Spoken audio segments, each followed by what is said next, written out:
welcome him on stage, ladies and gentlemen, Mr. John Rhys-Davies.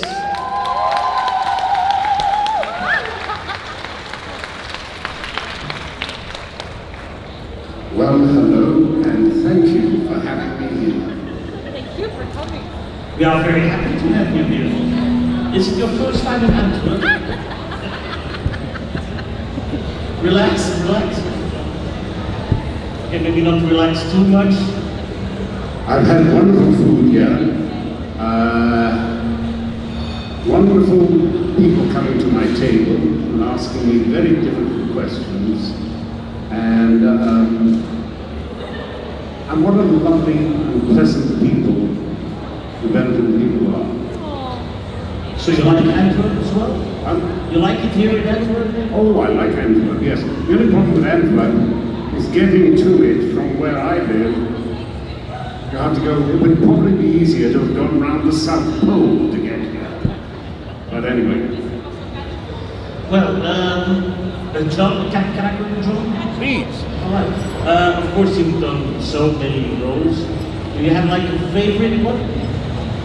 What is my favorite part, my favorite role, my favorite film?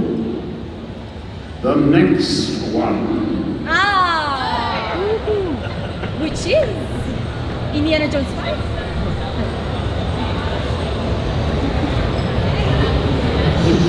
Well, you tell us which one is it then? Well, the next one. What is the next one? Oh, well. Or are you not allowed to tell it? Actually, I have 3 films that I'm meant to be doing between now and the end of the year, possibly 4. 2 are set in Florida, and I'm really hoping that we'll get to do those next month. And there is a possibility of doing Roger Christian's Dark Angel.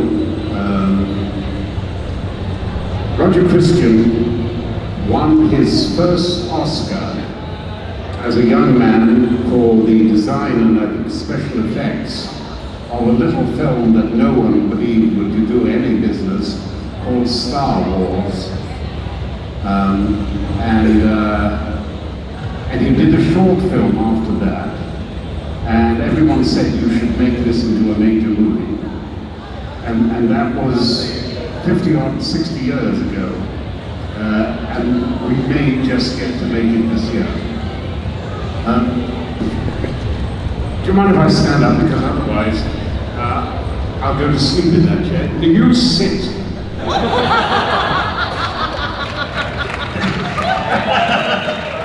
Always listen to a dwarf master.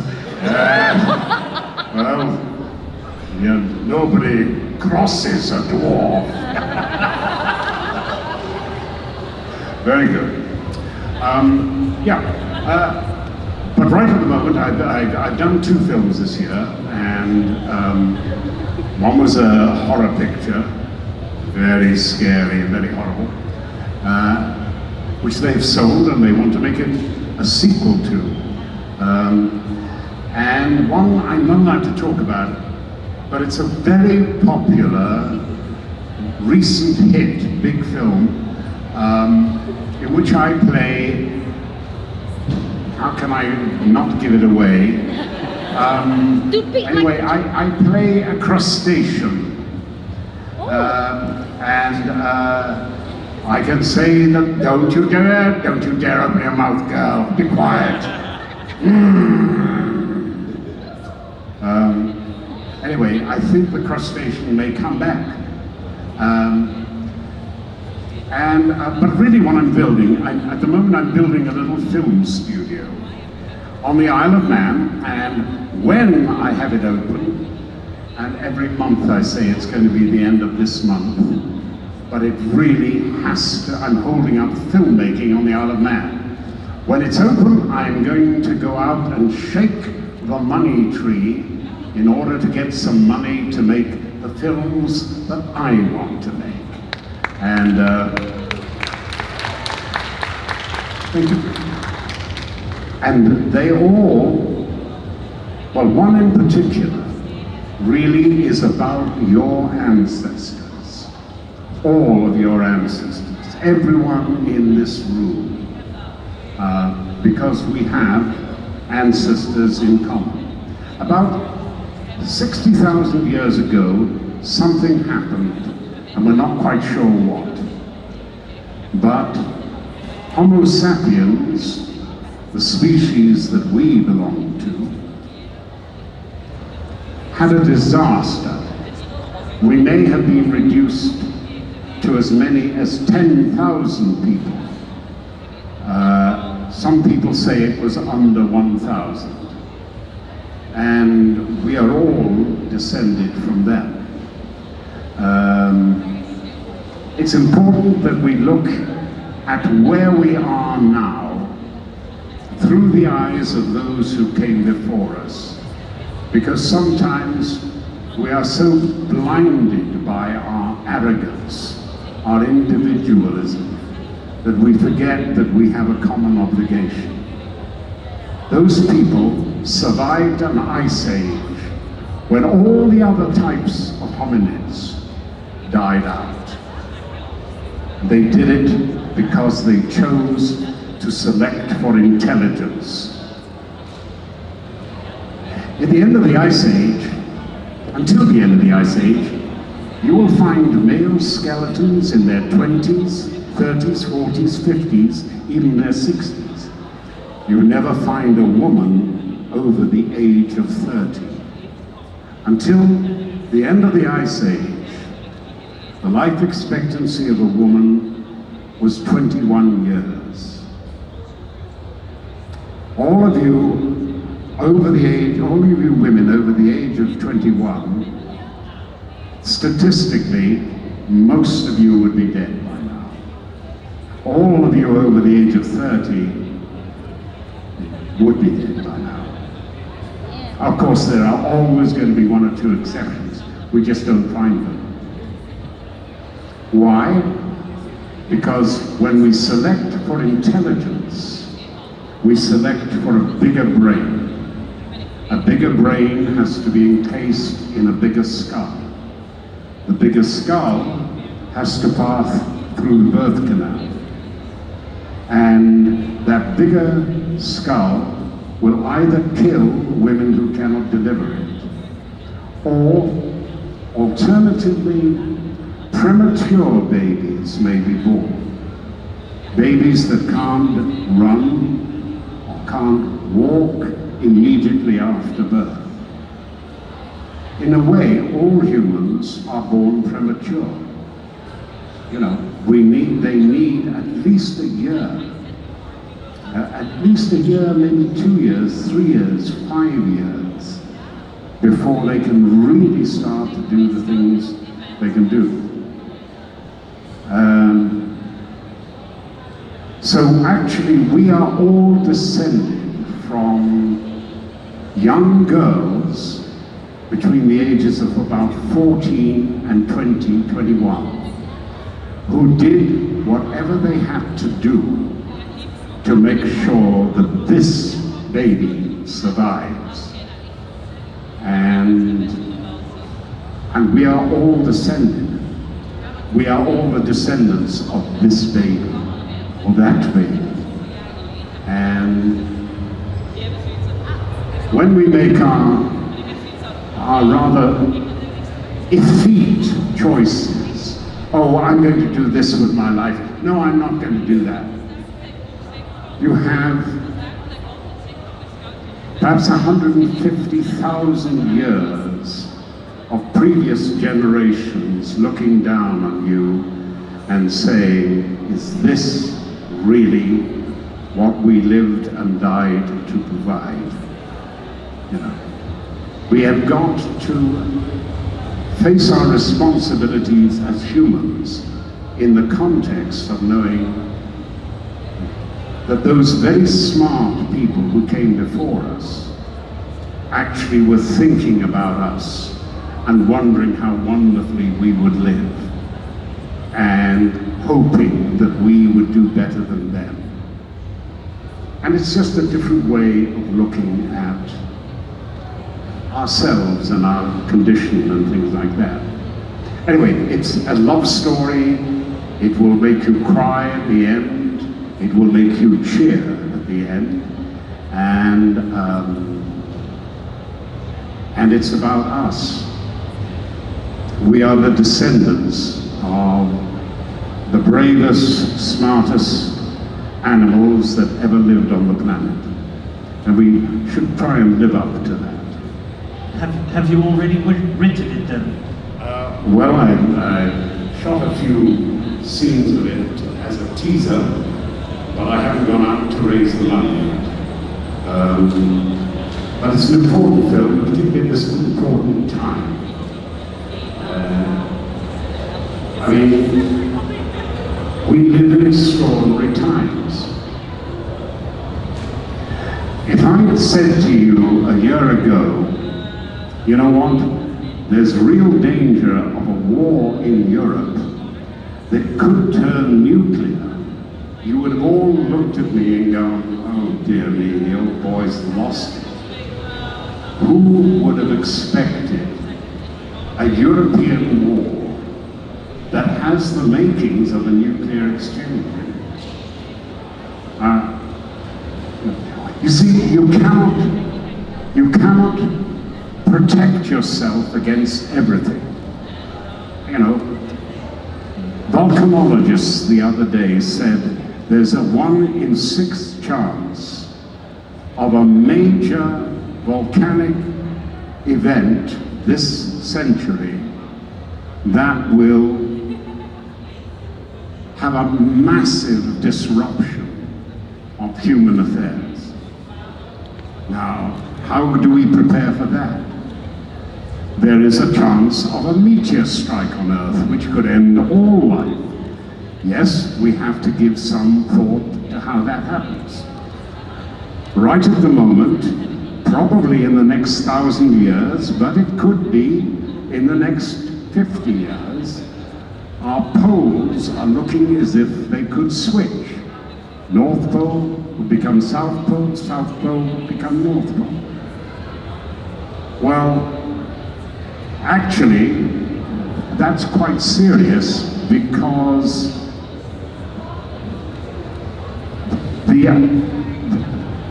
the magnetic field that protects the Earth from the sun's rays and from cosmic rays would fluctuate.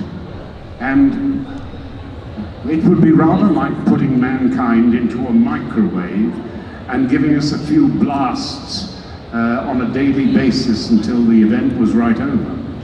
We would lose millions of our people. You can't protect against that.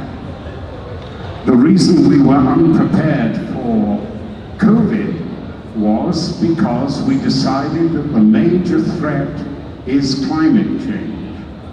So we're working to stop temperatures rising by reducing our carbon dioxide levels. But the point is, you can't cover every contingency. And when you concentrate on one and neglect the others, you expose yourself to being really caught. You know, COVID catches us completely by surprise. Yes, people were saying, oh, you know, we're due another plague, you know, it's once every 100 years and this sort of thing. But really, the plague that we've been concentrating on is global warming, you know, where temperatures are rising and things like that. The truth is, we always will get hit by the things we least expect. And smart people plan ahead. Smart people say, what if? I live on a little island called the Isle of Man. We have not learned from COVID. We got cut off a little bit from shipping supplies for a week or two, and it really looked as if we would not be able to get food in. But we secured that, and everything's sorted out now.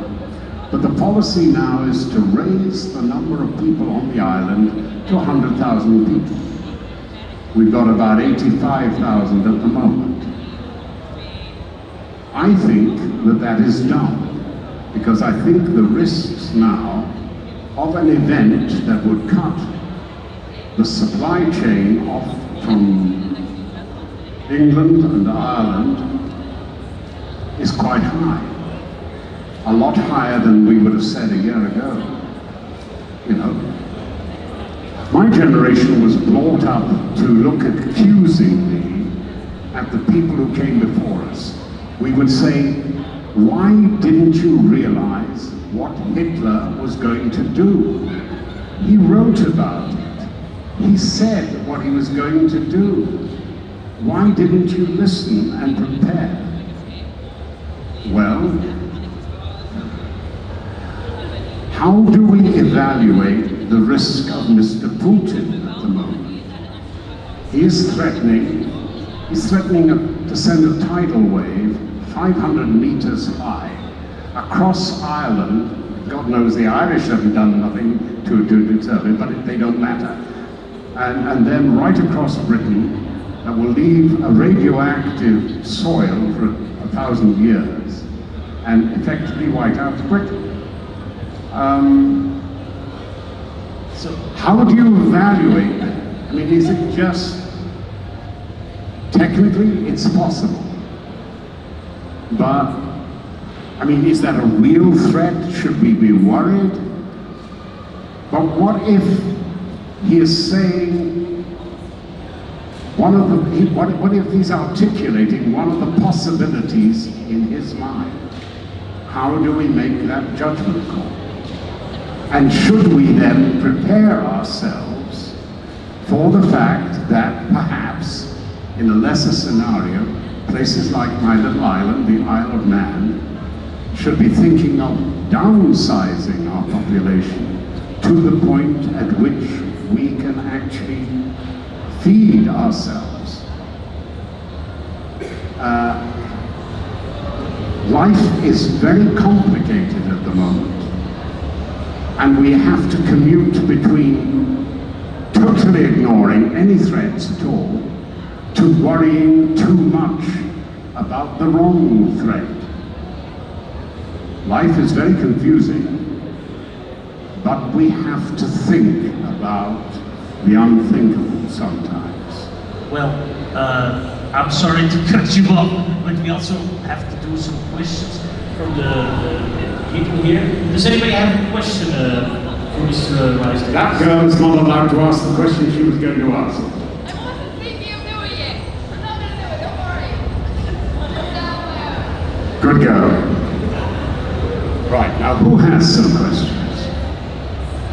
Oh, first of all, I can do the usual things.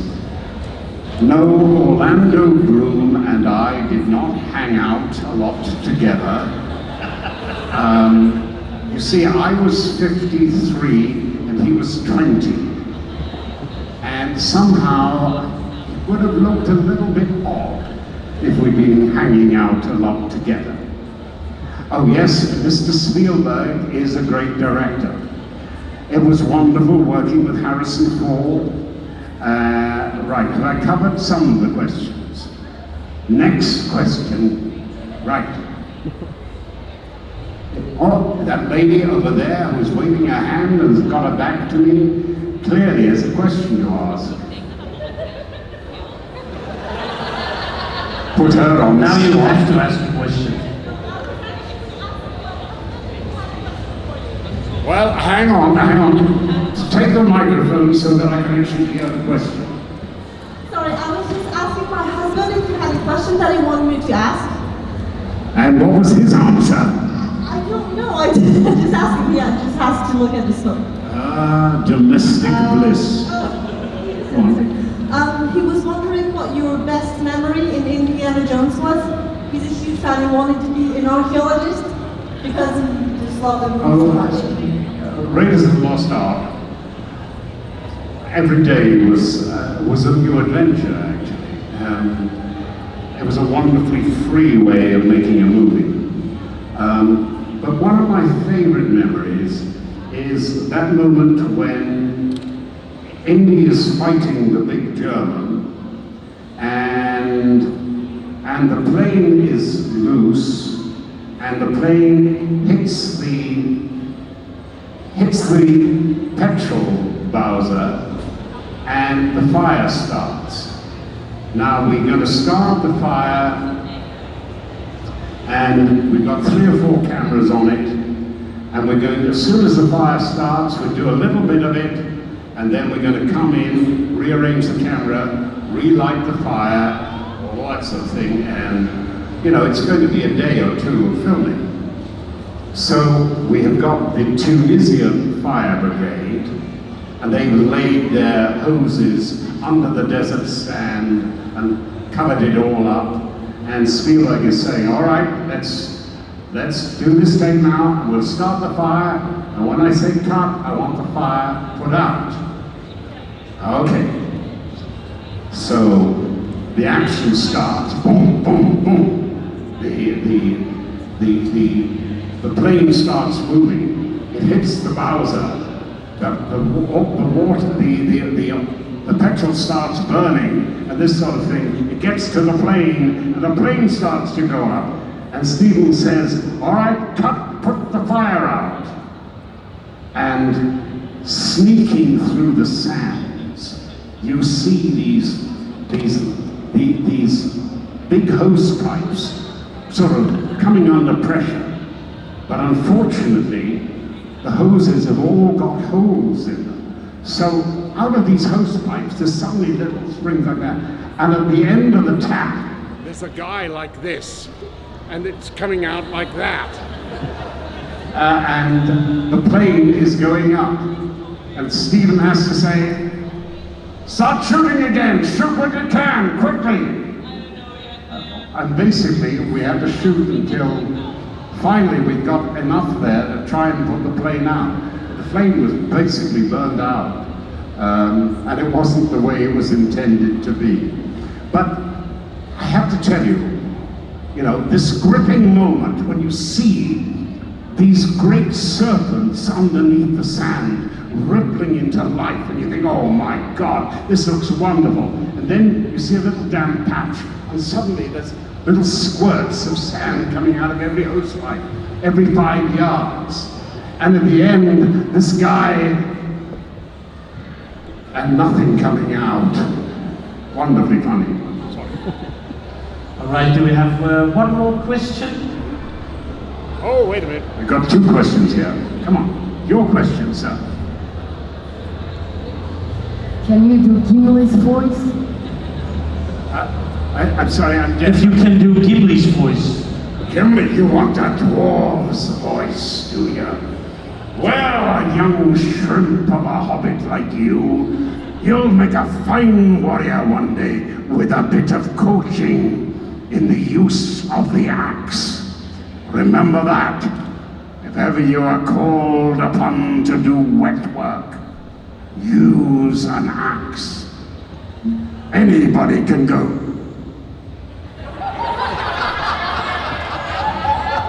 Anybody can do that, but it takes a real dwarf to use an axe.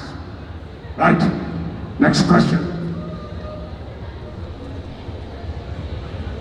Okay, so I want to ask which scene, Lord of the Rings, you enjoy the most playing? I'm sorry, I didn't... Which scene in Lord of the Rings did you enjoy the most playing?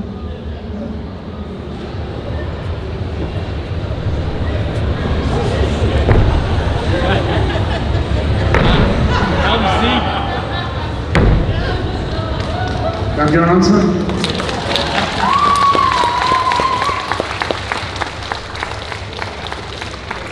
Well, is that it? Are we wrapping now? We'll do one final question.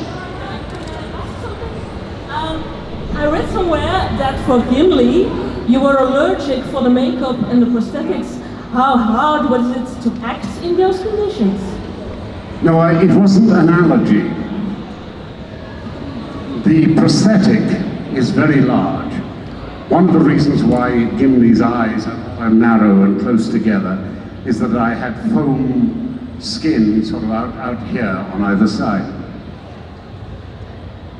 It was bonded by medical adhesive. Medical adhesive is hypoallergenic. It will not, you won't get an allergy to it. But it really bonds to the cells of the skin. It's not designed to be taken off on a daily basis. And when you take it off, you take just a few cells with it when you wipe it off. The skin under your eyes is some of the thinnest skin on the human body. It is about twice the thickness of a cigarette paper. Very thin. So after weeks of taking it off, I ended up losing all the skin around my eyes. I looked hideous. And of course, when you do that, the body is saying, oh, we've got injury, quick, pump fluid there. So the whole face became swollen. And do you remember when you were a little girl, you tripped and you grazed your knee, and you lost the whole top surface, and there was that wetness and that pinkness, that was my face. I looked hideous. I looked so hideous that my then girlfriend said to me, John, I don't know how to say this to you, but I can't bear to look at you at the moment. I have to go back to LA. It was not a good time. Anyway, how did I do it? Well, I bore it like a dwarf should. Yes. Remember the great aphorism, certainty of death, small chance of success. What are we waiting for? Thank you very much, Mr. John Rhys-Davies. Give him a nice round of applause, ladies and gentlemen. Our favorite one.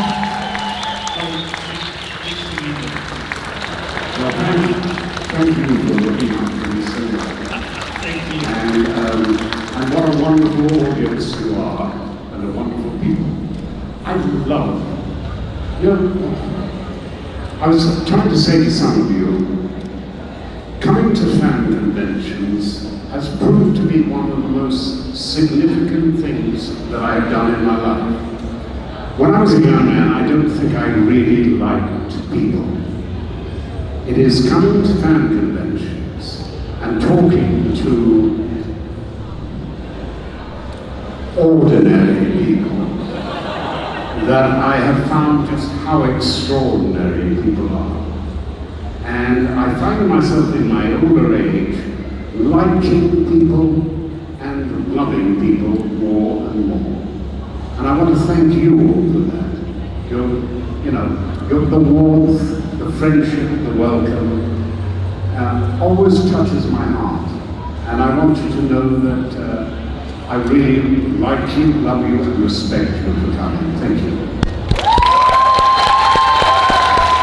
And you are blessed. Thank you very much. And of course, we love you very much, Mr. John Rhys-Davies. Give him another round of applause.